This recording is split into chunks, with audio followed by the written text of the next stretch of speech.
श्री स्वामी समर्थ. नमस्कार, आपले स्वागत आहे सनातन चॅनलवर. अनेक घरांमध्ये सर्व काही असूनही सुख शांती नसते.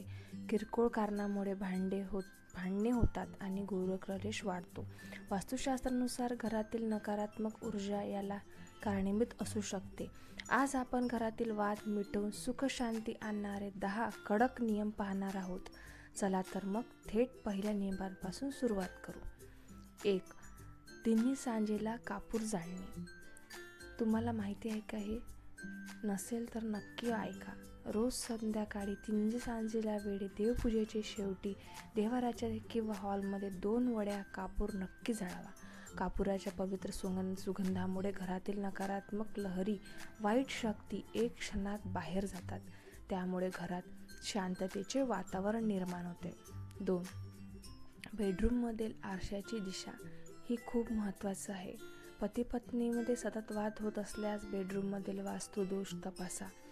बेडरूमच्या अगदी समोर कधी आरसा नसावा, त्यामुळे झोपलेल्या अवस्थेत तुमचे प्रतिबिंब दिसेल.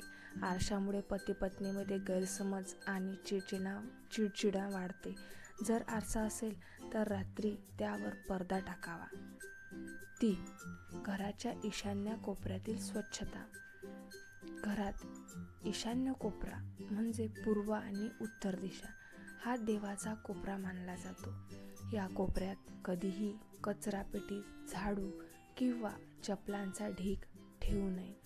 तेथे जड वस्तू ठेवल्याने किंवा अस्वच्छता राहिल्यास घरातील मुख्य सदस्याचे डोके शांत राहत नाही आणि घरात सतत वाद होतात. 4. पांढऱ्या मिठाचा तोडगा. कुटुंबातील सदस्यामध्ये प्रेम वाढण्यासाठी आणि घरातील कलश दूर करण्यासाठी एका काचेच्या छोट्या वाटीत खडे मीठ भरून ते हॉलच्या किंवा बेडरूमच्या एका कोपऱ्यात लपवून ठेवा. हे मीठ घरातील नकारात्मकता शोषून घेते. दर महिन्याला हे मीठ बदलावे. 5. मुख्य दरवाजा आणि उंबरठा. हा खूप महत्त्वाचा नियम आहे. घराचा मुख्य दरवाजा हा लक्ष्मीचा मार्ग आहे. दरवाजा उघडताना किंवा बंद करताना कर्कश आवाज येत असेल तर तो वास्तुदोष मानला जातो. त्यामुळे घरात विनाकारण कटकटी वाढतात. दरवाजाच्या बिजगरांगामध्ये लगेच तेल टाकून तो आवाज बंद करावा. 6. हिंस्र प्राण्यांचे आणि युद्धांचे फोटो. घरांमध्ये कधीही महाभारताच्या युद्धाचे चित्र, रडणाऱ्या लहान मुलाचे फोटो, काटेरी झाडाचे फोटो किंवा हिंस्र प्राण्यांचे फोटो लावू नयेत.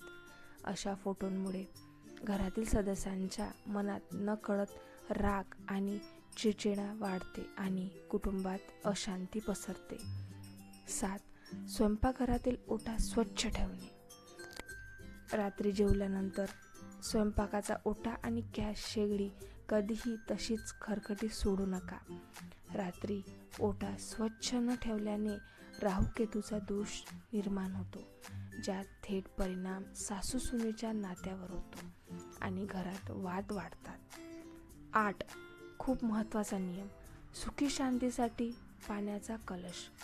रोज रात्री झोपताना घराच्या उत्तर किंवा पूर्व दिशेला एक तांब्याच्या किंवा काचेच्या पात्रात स्वच्छ पाणी भरून ठेवा आणि सकाळी उठल्यावर ते पाणी घरातील मुख्य झाडांना घालावे. त्यामुळे घरातील मानसिक ताण आणि गृहक्लेश कमी होतात. 9. जुन्या आणि निरुपयोगी वस्तू. तुमच्या घरात पण जुन्या आणि निरुपयोगी वस्तू आहेत का? तर हा नियम नक्की पाळा. घराच्या छतावर, टेरेसवर किंवा घरात बेडच्या खाली कधीही जुने, तुटलेले सामान, लोखंडाच्या गंजलेल्या वस्तू किंवा बंद पडलेले इलेक्ट्रॉनिक सामान साठवू नये. त्यामुळे घरात राहूचा प्रभाव वाढून विनाकारण कोर्ट कचेरी किंवा मोठे वाद निर्माण होतात. 10. हा नियम सर्वांनी पाळावे. गायत्री मंत्राचा जप किंवा श्रवण. रोज सकाळी घरात किमान 11 वेळा गायत्री मंत्र किंवा ओम नमो भगवते वासुदेवाय हा मंत्र मोठ्या आवाजात ऑडिओ सिस्टीमवर किंवा मोबाईलवर लावा.